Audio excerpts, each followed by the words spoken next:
Voici enfin dévoilé au grand jour la raison de la torture scandaleuse de l'artiste camerounais Longué Longué. De la bouche de la victime elle-même, écoutons-la et tout de suite après on se retrouve pour le petit commentaire. Savez-vous pourquoi est-ce qu'ils s'en sont pris à vous?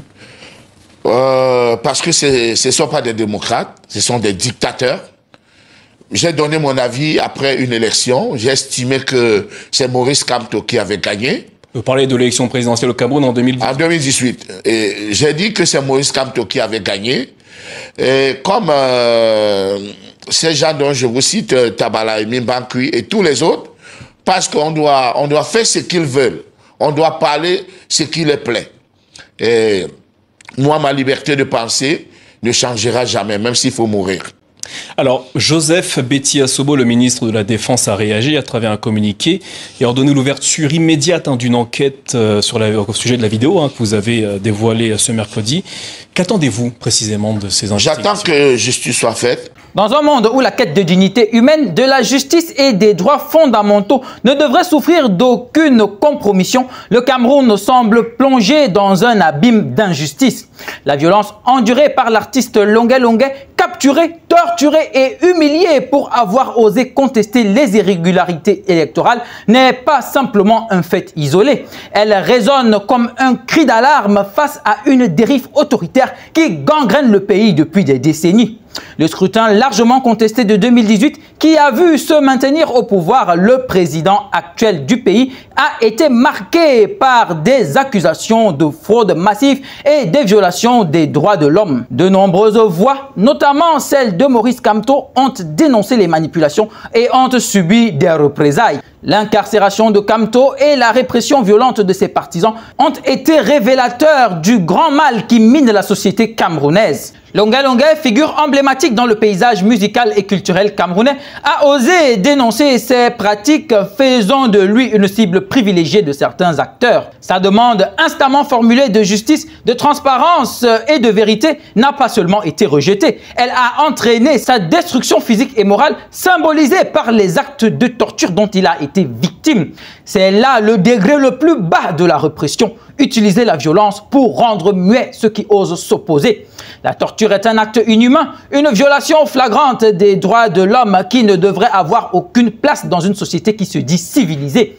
Elle ne se limite pas aux blessures physiques infligées à ses victimes, mais elle vise également à créer un environnement de peur, à décourager toute forme de contestation et à annihiler l'esprit critique. Les conventions internationales, telles que la Convention contre la torture, stipulent clairement que la torture est inacceptable sans aucune condition.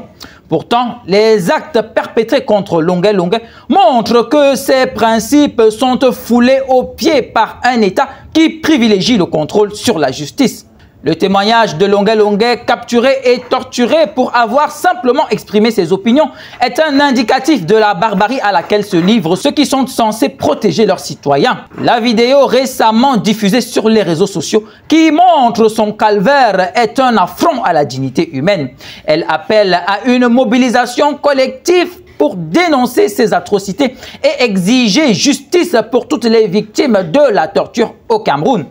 Longué Longué, désormais exilé en France, est un symbole vivant de la lutte pour les droits humains au Cameroun. Il a survécu à une tentative de destruction orchestrée par des agents de l'État, mais il est désormais confronté à une nouvelle réalité, celle de l'exil et de l'incertitude.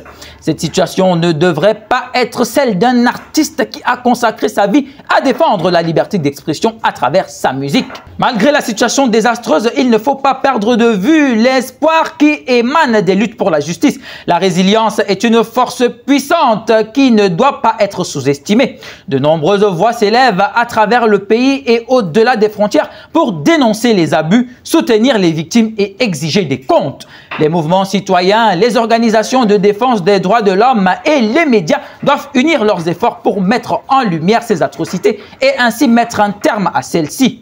Il est essentiel de rappeler que la barbarie n'est pas un moyen d'étouffer les voix du peuple, mais plutôt un catalyseur de résistance. Les actions injustement répressives ne font qu'exacerber les tensions et élever le niveau de colère et de frustration parmi le peuple camerounais.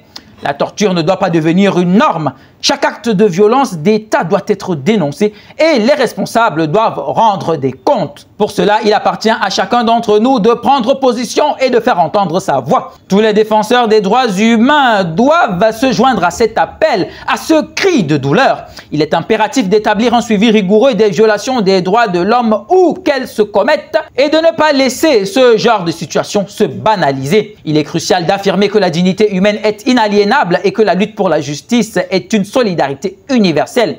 Il est temps que le Cameroun embrasse une véritable culture de la démocratie, des droits humains et de la dignité. La barbarie observée dans le traitement de Longuet Longuet et d'autres victimes de la répression ne devrait plus jamais être tolérée. Chaque citoyen a le droit de s'exprimer librement, sans craindre pour sa vie ou sa sécurité. Alors que nous faisons face à ces réalités inquiétantes, il est impératif de redoubler d'efforts pour dénoncer ces violences inacceptables, défendre les droits humains et soutenir ceux qui, comme Longuet Longuet, courageusement continuent de se lever contre l'oppression. C'est ensemble que nous construirons un Cameroun meilleur, le Cameroun dans lequel nous voulons tous voir nos enfants grandir. C'était le patriarche Bikeye au micro de cette présentation, humble citoyen pour vous servir. Abonne-toi, like et partage.